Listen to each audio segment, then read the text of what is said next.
Fortnite is a crazy universe in which a lot of weird things happen, and due to the 0 point, they've connected almost every universe in existence. Well, today we're going to be looking at the Batman Fortnite crossover. As the skies of Gotham are ripped apart by a strange force, Gordon lights his pipe stating that it appeared about 7 minutes ago. The GCPD are already evacuating those within 6 blocks of the sighting. Batman tells him, "Widen it. Those readings are disturbing. Tachyons. Rydberg matter. Whatever this is, it's tearing reality itself apart. I'll take a closer look." Gordon tells him that there's one more thing. Most people are running away, but he's got some reports that a few of them are heading towards it. Batman sets off telling him, "Good. If there's someone causing this, then we can stop it with the proper incentive. Then again, this is Gotham. There's always the chance that the people running towards it are just insane." Case in point, Harley Quinn. This sort of thing isn't her normal MO, but she's drawn to chaos like a moth to flame. Up ahead, Harley yells that she can't believe it. They already went through. Yeah, you stop for 2 minutes to clean up some hyena poop and everyone starts it without you. As Batman swings in, he tells Harley to get away. She has no idea what she's dealing with. But Harley spins back, shooting, telling him, "You know, that's just typical of you. Just because you don't know, you assume that I don't know what this is." Batman asks, "Who went through?" And Harley spins back, hitting him with her knee, telling her, "I ain't no snitch, and you're not gonna ruin my fun, Batty Bat." As Harley jumps off into the fissure, Batman tries to reach out, but Harley disappears into the tear, leaving Batman alone on the rooftop. He sighs, stating that there is nothing that he can do now except try to figure out what this disturbance is. The readings from earlier are confirmed. Plus, he's picking up a disturbing amount of energy that his instruments can't identify. Whatever this is, it doesn't seem like it's coming from their world, or even this universe. But while Batman tries to make sense of the situation, a mysterious figure swings in from behind, kicking Batman forward into the tear. He quickly turns around to try and fire his grappling hook, but as he shoots, the anchor is pulled back with him into the scene. He tries to grab onto something, anything, but as the pressure around him gets stronger, everything turns black. A short time passes and Batman wakes up in a strange place just as a purple storm is making its way towards him. He fires his grappling hook, staying ahead of the storm, but suddenly, it stops. Batman stares for a moment, thinking that nothing natural behaves this way. The only thing worse than the thought that it's externally controlled is the level of power that it would take to do that. But as Batman begins to investigate the new land, a masked man jumps out of the trees, wielding an axe. Using his training, Batman catches the man, twisting with momentum, slamming the man into the ground. He tells them nothing. That's when Batman realizes that he can't talk. The man rolls, kicking Batman off, and Batman thinks that he can communicate with sign language. He starts to spell out, "I am, I," but stops when he realizes he doesn't know who he is. He is a trained fighter, and so is this man. Are they in some kind of a prison? Unlikely. They've both got weapons. The landscape isn't familiar. He's not from here, and he knows that he should be able to talk. At that moment, a speeding boat passes along the river, and Batman takes out one of his batarangs, throwing it into the boat, letting the cable it's attached to drag the man off. Finally, taking a moment to catch his breath, Batman surveys the scene again to try and process everything that has happened. But he knows that there is somebody manipulating him, and he doesn't like being manipulated. Higher ground should give him a better view of... At that moment, he sees the glint of the sniper scope in the distance, and he narrowly jumps out of the way of the oncoming bullet. As Batman tumbles down through the hills, he starts to get up, asking if everyone here is a homicidal maniac. And then he looks up to see dozens of what looks to be people, all shooting and attacking one another. New theory: Batman's gone mad, and this is an asylum. A large Viking charges and swinging an axe, but Batman dodges, disarming him. After knocking the man down, he looks around to see what's coming next, and he notices a woman not like the others. She's in a familiar suit. It looks like a cat. He knows her, somehow. And judging by her expression looking at him, he can see that it's mutual. But while looking at him, the woman is caught off guard, and one of the dozens of attackers manages to get a hit in. Batman throws his batarang, knocking the attacker back, and he fights his way through the crowd to give her some space. Once settled, the two begin working together to hold the attackers back. They don't remember each other, but their coordination is flawless. Are they partners, colleagues, friends, lovers? No matter their relation, this woman is magnificent. They're going to win this, and maybe then they'll get some answers about. But before Batman could finish that thought, the storm begins to creep in again. But those in the outside, the ones stuck in the storm, they are still attacking each other. The others see it too, but they seem determined to continue the fight. Their only chance is to end this now. The two quickly take out the remaining people as the storm closes in, until finally it's just them. They need to find a way out, except there isn't one. They're going to die. She knows it too. He really wishes that they could talk to each other. He wishes that he could remember who she is. He wishes they had more time, but they don't. And there's only this moment before the end. As Batman blinks, taking in the forest and running water, he tells himself that he doesn't know where he is. He doesn't know who he is, but apparently he planned for that. All across his equipment, he has scribbled notes. This has happened before. You have 22 minutes, along with various coordinates. What do these messages mean? How long has he been here? Well, if he is to believe that those messages are left by himself, for himself, it would seem that he is stuck in a time loop. Everything alive resets every 22 minutes. This may be some elaborate trap, but the notes are consistent with the evidence that he has. He can't speak, for one thing, and this thing says no one can. His armor is battle-scarred. Fits the note that the island is full of combatants. It seems that he has concluded that the people here are being manipulated just as much as he is. Just then, Batman hears a twig snap as one of the combatants runs up wielding what looks like a makeshift pickaxe. With a knee to the face, Batman knocks the man out, running off. If he is to believe these notes, he would have left himself a sanctuary, marked with a symbol, like this hut, with the same bat symbol on his chest. Batman steps inside to find the shack filled with even more writing, far more than he could read in the supposed 22 minutes. He picks up a piece of wood with the words, "The cat is a friend," carved into it with another set of coordinates. His past self is providing the dots. His current self needs to connect them. After setting the coordinates into the mask's lens, Batman leaves thinking to himself, who is the cat? Will I know who they are when I see them? As he comes up across a hill, he sees a group of people fighting, one of which is a giant cat. Is this the one the note was talking about? As the giant cat slams someone into the ground, he realizes that it can't be. He scans the group again to see another woman who looks different from the rest, but she's wearing a cat mask.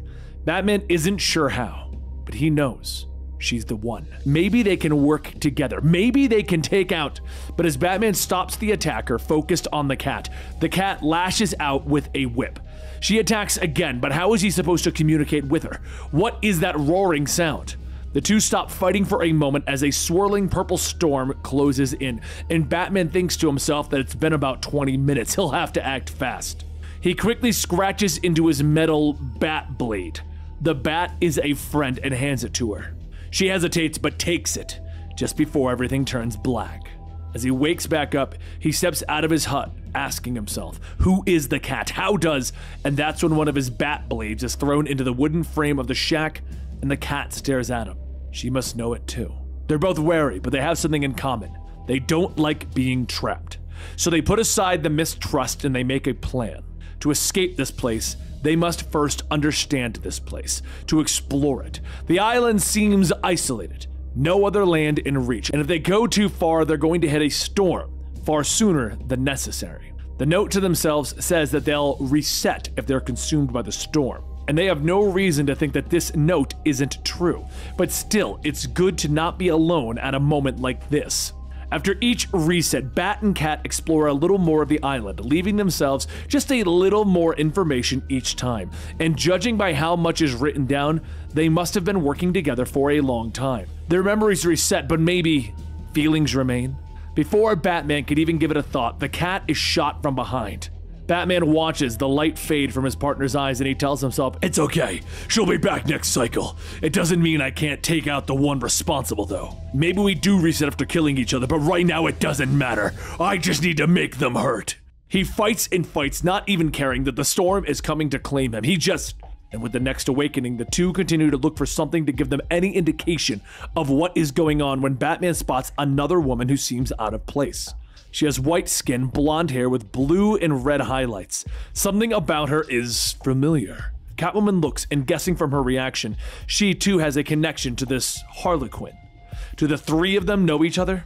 However, it'll be hard to communicate with her since she seems to be embracing this whole song and dance. They don't have much time left.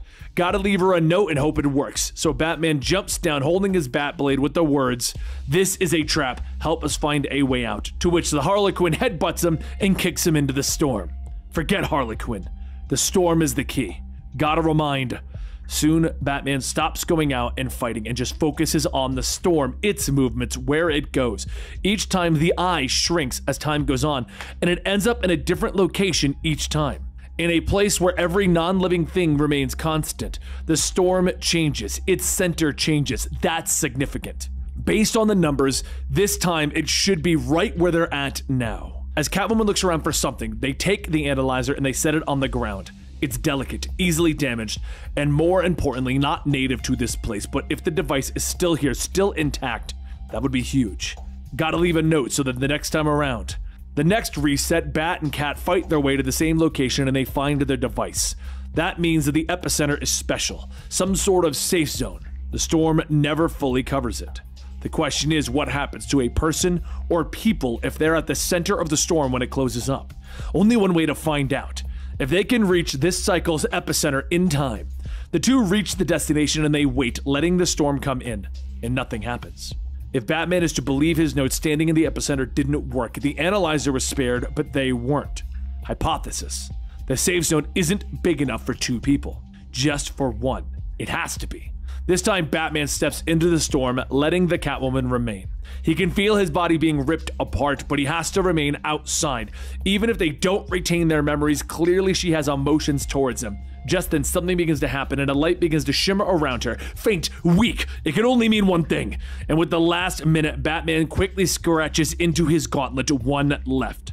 The next cycle, the two fight their way to the storm center, but this time the Batman hands the Catwoman a knife and holds it to his chest. She stares for a moment, but Batman nods. She leans in, kissing him, stabbing him in the chest. The shimmering returns, but this time more powerful, more bright, and as Batman blinks, taking in the forest and the running water, he tells himself that he doesn't know where he is. He doesn't know who he is, but he feels like there's something he has to remember. What was, at that moment, a man with a makeshift pickaxe attacks and Batman dodges, stating, "It doesn't matter now. I have other things to worry about." Inter-office memo from Loop Observation to PsyOps. Subject: I'm worried about the Batman. Since Asset Catwoman escaped the loop, Asset Batman has displayed a single-minded determination to follow her, bordering on mania. Needless to say, he does not remember Catwoman. His memory, like all other assets, is lost when the storm resets with the conclusion of each loop. Granted, this subject has left himself numerous notes to remind him of the past events, but the obsessive manner in which he constantly improves himself in order to dispatch opponents is quickly suggesting far more than abstract, dispassionate following of a plan. It feels personal. While I realize it's impossible to wipe a subject's emotional memory as decisively as their conscious memory, perhaps your department can adjust the settings. I do realize that Asset Batman is a special case, and you'll be reluctant to do anything that might dull his edge, or otherwise interfere with our agenda for him. However, the degree to which he keeps improving is becoming alarming. He has nearly escaped in his last 3 attempts. My department's ability to slow him down is rapidly diminishing. If you can't assist in the area of memory manipulation, please join me in urging acquisitions to approve my recommendation to them in an expedited manner. Inter-office memo from Loop Observation to acquisitions. Thank you. I'm writing to express my appreciation for moving so fast. As I mentioned in my last memo, the situation with the Asset Batman is quickly becoming untenable, but I think your quick action has righted the ship. I can admit that I've harbored some doubts that this would work. Asset Batman had knocked out everyone and everything that we had thrown at him. Even with those unique and unparalleled skill sets, I was initially afraid that that might be the case here as well. But the results are speaking for themselves. Early indications are that we're getting exactly what we need from Asset Snake Eyes. These two are perfectly matched. Both use a staggering mix of fighting styles that I have never seen before in these particular combinations. Both are relentless, skilled, and calm in the face of combat, and I'll say it, brilliant. If they were given time, these two would definitely figure everything out. Luckily, every 22 minutes in the storm wipes the slate clean and they start all over again, battling each other, neither remembering the other. Inter-office memo Loop observation to archives. Has this ever happened? Something is occurring in relation to the encounters between Asset Batman and Asset Snake Eyes, and I've never witnessed it before. You've seen the unofficial highlight reels that I've been sending, just for entertainment. Sometimes these two fight for the entire length of the loop, doing things that would exhaust assets from most any other origin point, including their own. I know we're watching something special and you know it. But something interesting is happening. The other assets, they've all stopped fighting. They are watching Batman versus Snake Eyes. Interoffice memo, loop observation to PsyOps. Emotional retention. As we discussed, while the asset's memories are wiped at the end of each loop, we know that emotions carry over. I'm wondering, is respect an emotion? Could it stick? This is not my area of expertise, please advise. Interoffice memo, loop observation to acquisitions. Concerns. The more I watch Assets Batman and Snake Eyes, the more I worry. I hope I'm just being paranoid.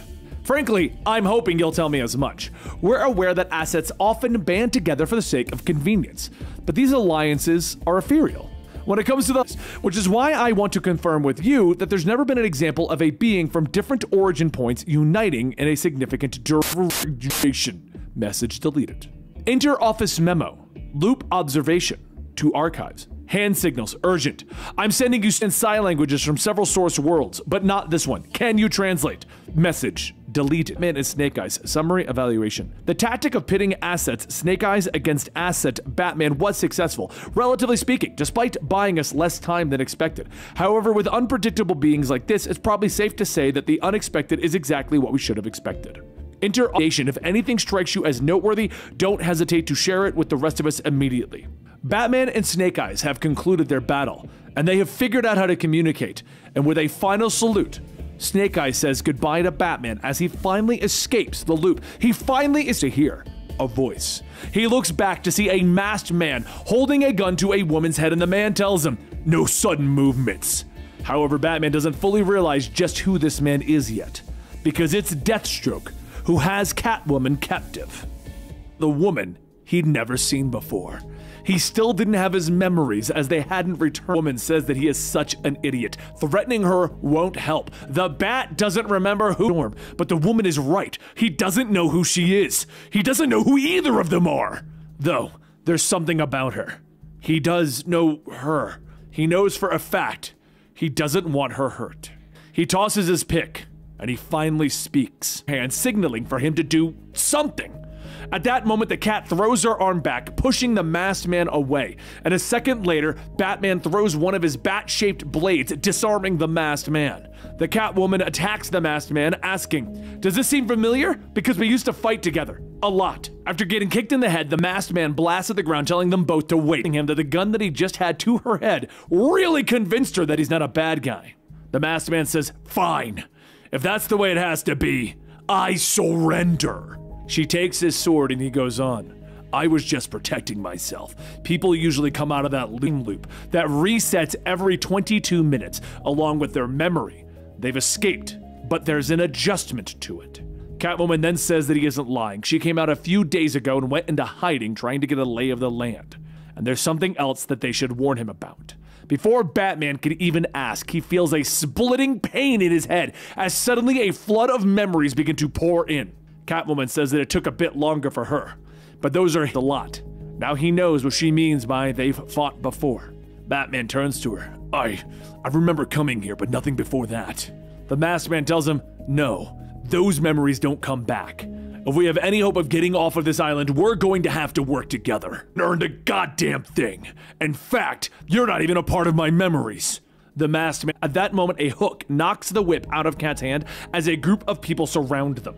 The masked man goes on telling them, "I didn't want to overwhelm you, but all of us have gone through this and we've all come to the same conclusion. Some powerful being brought us all here. But if there's a way in, there's gotta be a way out. The only way we're gonna find it is by working together." A woman in the surrounding group says that those beings stand in their way of getting home. Then they have to beat them. Their names are Bat and Cat, right? The others call me Raider. I've been here the longest, almost 4 years. But the others kind of... Bat stops Raider for a moment, asking, 4 years. If that's the case, you must have explored. What do you know? Go out far enough by air or water and there's nothing, a void. And the gravity and atmosphere view. We already knew that. As for what they call me, I'm Fishstick. I'm not sure yet if I should be offended by it, but this whole place offends me, so... Batman asks, if that's the case, can you breathe in water, or at least survive in it?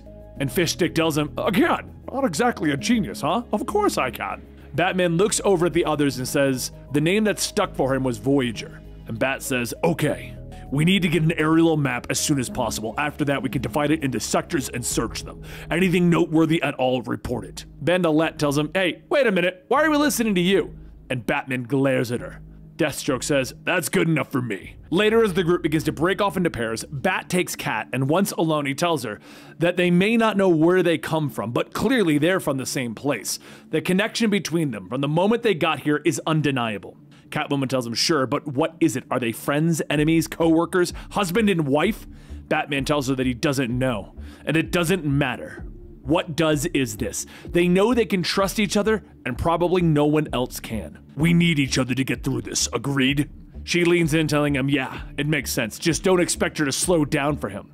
After a few days of searching and collecting what information they could, Batman gathers everyone, stating that from what they've learned, things only come to this eyes yielded nothing useful, which means that leaves the hatches that they've found. The 3 of them that they have found, to their knowledge, cannot be opened.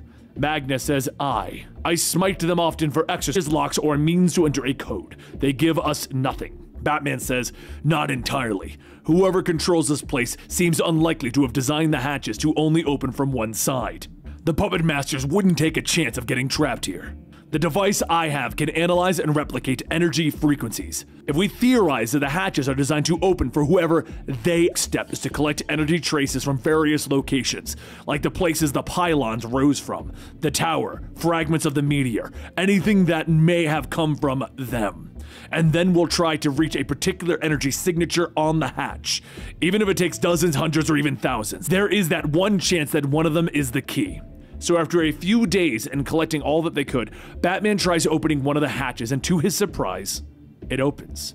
Ben-de-Let yells, that's unbelievable, you did it! Let's hurry and... But Batman stops her. No, we don't know what we're dealing with. Fishstick will search underwater for any security measure that may have been activated.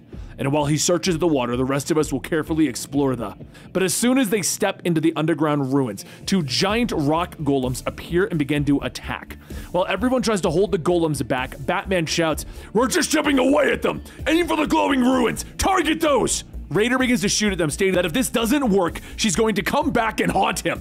As Raider finally breaks through one, the golems fall over and Bonehead says, not bad. And Cat says that she sees lights coming from up ahead. As the group moves forward, they find an armory of sorts, stocked with weapons, tools, and supplies similar to what is found throughout the island. Raider looks around, stating that this place looks pretty beat up. Maybe the energy plume? Could be whoever ran things here evacuated. Deathstroke marches on, telling them that they need to go deeper. If whoever was here got out somehow, maybe we can. And Batman tells everyone, all right, there are 4 doors, so we'll break into 4 teams of 2. Meet back in 3 hours for preliminary reports. If you encounter any hostiles, make as much noise as possible so that we come looking. Everyone splits off into groups, and Bat and Cat take one, but after 40 minutes of searching, they find nothing but a dead end. They begin to head back when Batman suddenly hears something scratching in the distance. He runs over to a pile of rubble, stating that it came from here, and when he removes the rocks, he finds Fishstick coughing and nearly crushed. Batman tells Cat to get some water and then asks Fishstick who did this. He says that he didn't see them, but there's no point in helping him. He found something on the seabed.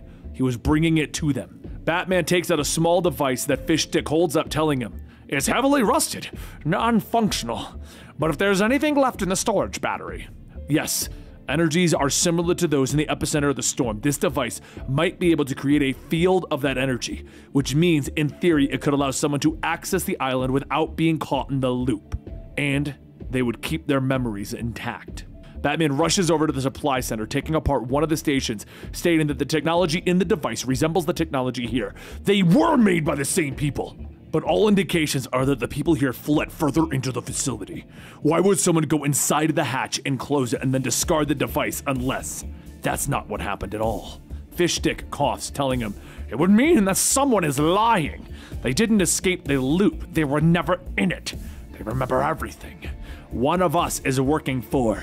But before he could finish, Fishstick draws his last breath, and Batman says, "That would mean one of us is working for them." The sound of gunfire rings out in the tunnels beneath the Fortnite Island as the guards push their way through, cornering the recently memory-recovered contestant trying to escape the loop. While huddled behind cover, Raider asks, "Who the hell are these guys anyway?" And Deathstroke asks her, "Doesn't matter. They're shooting at us. We have to shoot back." Bandolette runs out to the other side of the hallway, firing her rifle, stating that they need to do something or these guards are just gonna call in reinforcements. At that moment, a smoke grenade is thrown past Bandolette, and a voice tells her reinforcements have arrived, just not the ones that they were expecting. Batman and Catwoman quickly charge in, taking out the guards, giving everyone a bit of cover. But Batman tells everyone not to let their guard down. These soldiers have pretty impressive hand-to-hand combat skills. Magnus runs in, slamming the blade of his axe through one of the guards as Batman yells, "No! No killing!" And Magnus asks him why. So Batman explains, because that's murder now. They're outside of the loop. Besides, some of these guards are captives from the loop. I fought this person specifically before. There's no telling if these people are fully aware of what's going on or not, but their presence here is alarming. The reactions that these guards had to fighting one another, it's like they're synced together, fighting for years. Deathstroke looks at him. There's a chance that these people are clones, or even parallel universe duplicates. If you're gonna sit and speculate, you might as well do it on the move. These guys are too unconscious to tell us squat. Bonehead looks around, telling them that it looks like every other path was a dead end, and they've all managed to get back together. But where's Fishstick? Batman sadly looks at the group. Fishstick's dead. From his wounds, it was some sort of energy beam. The doors open up to the next area, and everyone steps in to what looks like a giant conference room, with Catwoman asking if it's a war room. No one sits around the table like that to plan parties. Batman looks at some of the objects left over in the broken and vacant room, stating that some of these items, I've seen them before. This writing is familiar. Something about the place from which all reality sprang. They call it the 0 Point. This speaks of a grand plan to bring order to everything. It doesn't seem like they created it, but whoever these people are, they're using it. Deathstroke then says that they need to keep moving. If the guards come in, it'll be a killing field. Catwoman agrees, because this place feels wrong. But not long after they move into the next set of halls, the guards appear on both ends, cornering the group in one of the corridors. While avoiding being shot, Deathstroke says that he has an idea. Take out those liquid nitrogen capsules. Batman begins to ask, what? And then he stops himself, stating, I see what you mean. Batman reaches into one of his pouches, grabbing a handful of liquid nitrogen capsules, throwing them down one hallway, freezing some of the support beams. Deathstroke then uses his energy staff, blasting it, bringing down the ceiling, ultimately blocking their path. Catwoman scoffs, telling him, they just brought down the house. They do realize that there's no escape if both sides are down, right? Batman tells her, it's fine. We're gonna take out these guards the old-fashioned way. And after taking down the next set of guards, Bandolette says that she is glad that they managed to survive, but where are they supposed to go with the exit blocked? Batman begins to walk forward, saying that the collapsed way was the way back. If there's no way out, it's ahead of them. As the next set of doors open, a purple glow illuminates the area, and everyone asks, what is it? Batman looks at everyone and tells them that the stone tower is the 0 Point. We need to be careful and look for. But Voyager yells, no, this is it, I can sense it! Once I shatter the barrier, I can go anywhere, do anything! Voyage, for all eternity! Batman shouts for him to stop, but Voyager asks, wait, no, never again! And he slams his pick into the stone. The 0 Point sparks, lashing out all of the different realities, ripping Voyager's body apart until each piece finally disappears. Raider asks what happened, and Batman scans it. The uncontrolled omniversal energy absorbed him. I have a theory that the 0 Point cycles through countless realities per second. And Deathstroke chimes in. Voyager was scattered into a dozen pieces, each sent to a random universe. Catwoman begins to look at the controls, stating that they need to be able to figure out how to use these terminals. But with whatever shook up this place, they don't seem like they're getting any power. Deathstroke then says that it looks like all of this equipment drew power from the 0 Point itself, but that barrier seems to have severed the connection. After a few hours of rigging things together, Batman stands in front of a mirrored panel. Alright, We should be able to activate this panel with the right power source. I suspect that the panels normally created a vibrational energy attuned to whatever specific reality these people wanted to access to. But we have an alternate source. Ourselves. If we align the panel with the multiversal energy contained within one of us, it should open up a pathway to that individual's world. Theoretically, there's only one way to find out. Raider steps up, stating that she'll be first. She was here the longest, and they couldn't stop her if they wanted. She picks up the connecting cable, and Batman tells Deathstroke to power up the staff. Once the panel is charged, a beam shoots out of it, creating a ball of energy that begins to shake the room. Raider looks up and sees images. That's my home. She begins to run forward, but Catwoman tells her to wait. They saw what happened to Voyager. But Raider says that this is different. She can feel it. She can finally go home. And she leaps through the portal, disappearing. Bandolette asks if she made it, and Deathstroke tells them, she did make it. We did it. Batman tells him, you don't need us anymore. Or should it be, your masters don't need us anymore, you traitor. Deathstroke looks right at him. What the hell are you talking about? And Batman stares him stone cold in the eyes. You're the one who killed Fishstick. Fishstick found a discarded device that let him exist on the island without losing his memory. Something only you would have. It was yours. You didn't want Fishstick showing it to anyone. And his burns are consistent with that staff. Deathstroke says, or it could have been one of the guard's energy weapons.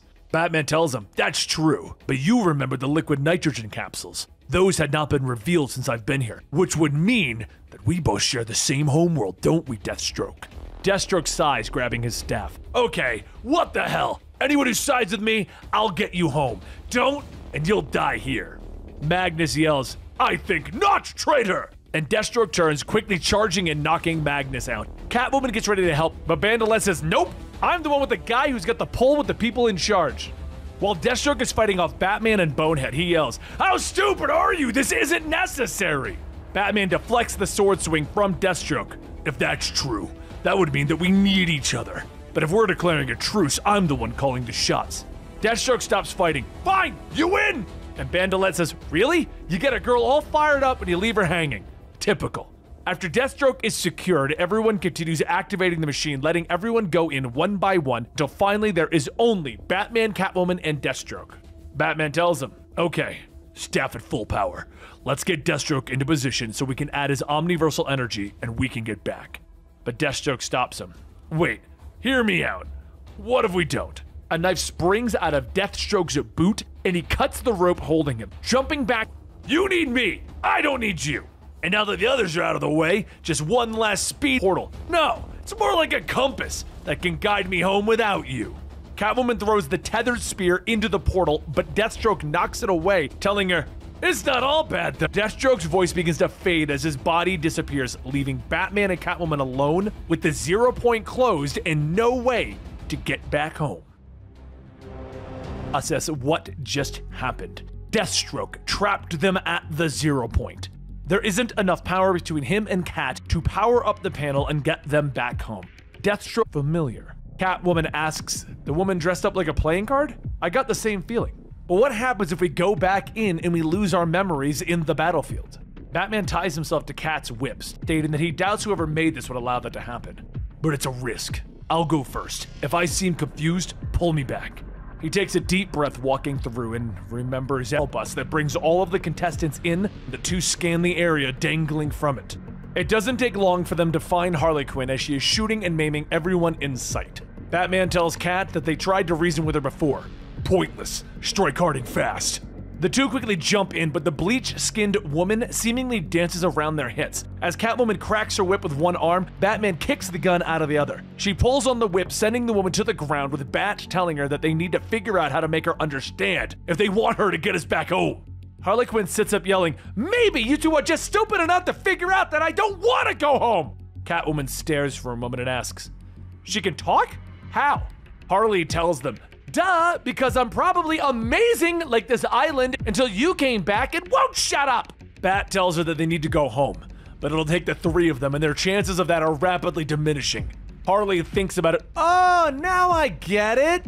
You don't freaking listen! She sweeps Batman's feet out from underneath him and begins to shoot, yelling, I love it here! We get to fight and dress up and die and get up and do it all over again. and look awesome doing it. The fighting, the flossing, the total bonkers craziness of the whole island.